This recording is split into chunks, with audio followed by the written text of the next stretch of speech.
आज हम एक बहुत महत्वपूर्ण विषय को आसान भाषा में समझने वाले हैं, जिसका नाम है एसआईआर प्रोसेस।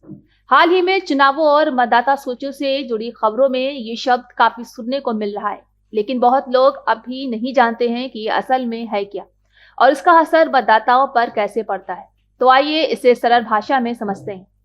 एसआईआर प्रोसेस चुनाव आयोग द्वारा शुरू किया गया एक जांच और सत्यापन की प्रक्रिया है, जिसका उद्देश्य मतदाता सूची यानी कि वोटर लिस्ट को सही और पारदर्शी बनाना है।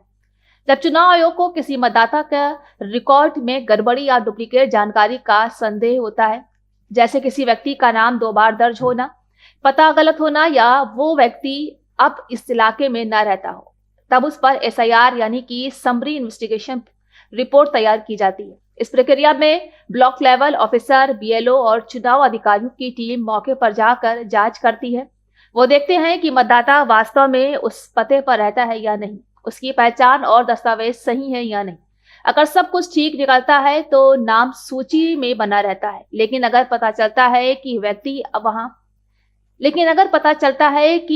अब वहां नहीं रहता या डुप्लीकेट एंट्री है, तो उसका नाम अस्थायी रूप से हटा दिया जाता है।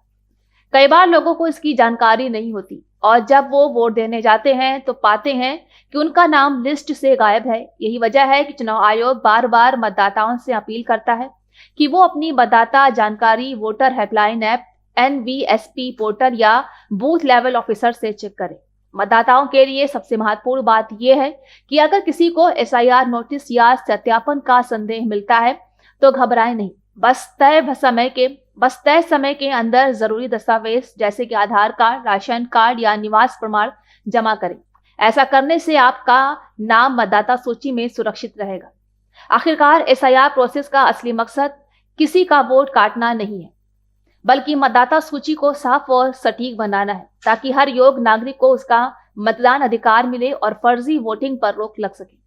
तो अगली बार जब एसआईआर प्रोसेस की खबरें सुने तो समझिए ये चुनाव आयोग का तरीका है यह सुनिश्चित करने का कि हर सही मतदाता का नाम सूची में रहे और हर वोट सही जगह पड़े।